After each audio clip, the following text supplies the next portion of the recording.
C'est la 4e édition du Salon européen des métiers d'art des métaux. Nous sommes venus à eux pour cette 4e édition, après Gruchet-Vallas en 2003 et 2005, le Château de Clerc en 2007. Nous avons choisi d'installer le Salon européen des métiers d'art des métaux au Château-Musée Louis-Philippe de la Ville 2 parce que c'est un cadre prestigieux et qui s'accorde parfaitement avec les savoir-faire présentés. Nous avons recherché un nouveau site puisque le Château de Clerc était en travaux et nous avons été emballés par l'accueil que nous a réservé l'équipe municipale. Il y a plus de 50 exposants, 52 précisément, répartis en 4 zones d'exposition. Le pôle artisan d'art qui rassemble 38 artisans. Le pôle formation où les centres de formation viennent présenter les filières d'accès à ces métiers. Le pôle fournisseur où les professionnels viennent faire part de leurs besoins spécifiques et éventuellement donc passer commande. Et enfin le pôle animation. On programme une série d'ateliers pour montrer le geste artisanal, permettre au public de visualiser comment le métal se transforme en objet.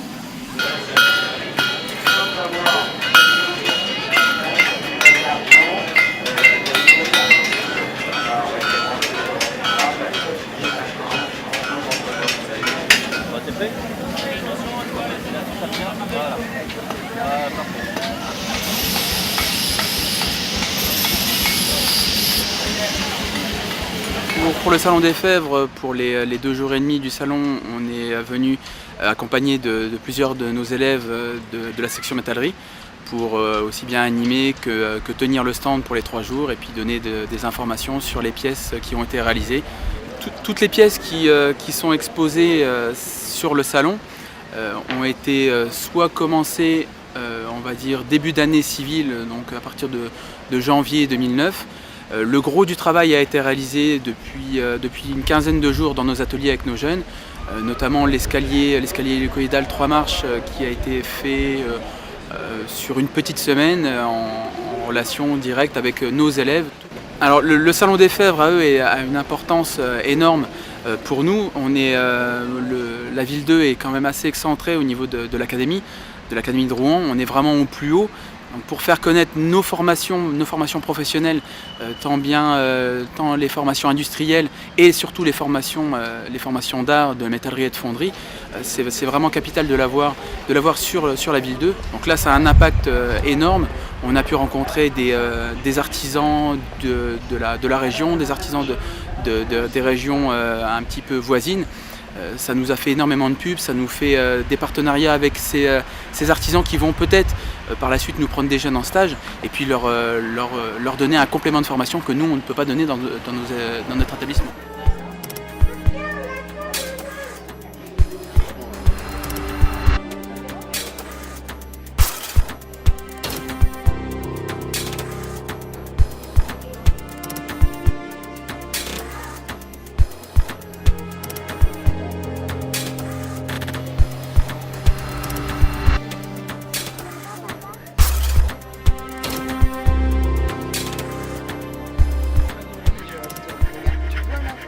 La classe entière a participé à la mise en œuvre des pièces qui ont été faites et une partie des élèves qui ont participé aussi à la construction de certains panneaux qui sont utilisés dans ce salon.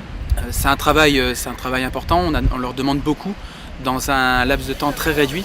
C'est des pièces qui vont servir, qui vont être pérennisées dans le temps et qui pourront être réutilisées dans d'autres salons pour d'autres occasions et vraiment montrer à leurs familles, à leurs amis et puis eux avoir une satisfaction personnelle du travail qui a été réalisé.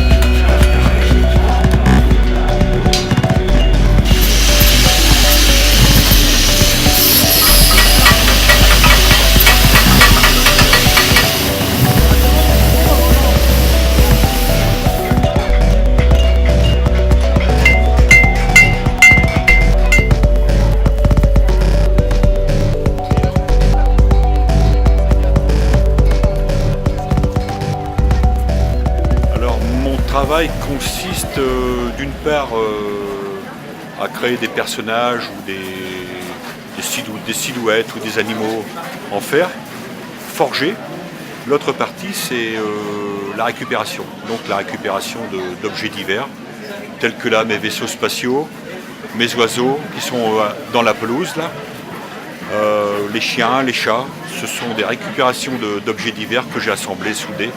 J'ai toujours eu la passion du feu, du fer, de la matière qu'on déforme sur l'enclume.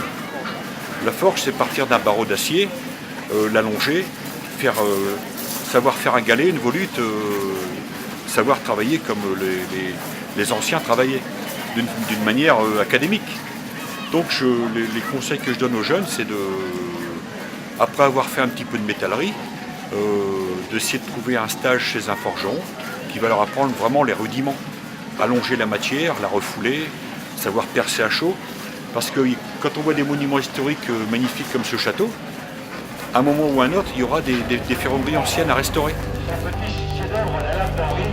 C'est une merveille.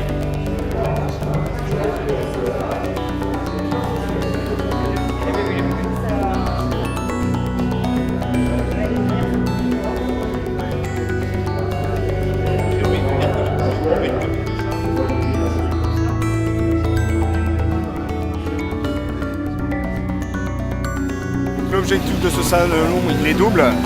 D'une part, permettre aux artisans des métaux de vendre leur production auprès des acheteurs professionnels et du grand public, mais également de promouvoir ces savoir-faire traditionnels, dont certains sont menacés de disparition, auprès du grand public, bien sûr, mais également auprès des élus locaux, des chargés du patrimoine, des acteurs de la formation, car il est indispensable de parvenir à préserver ces savoir-faire traditionnels.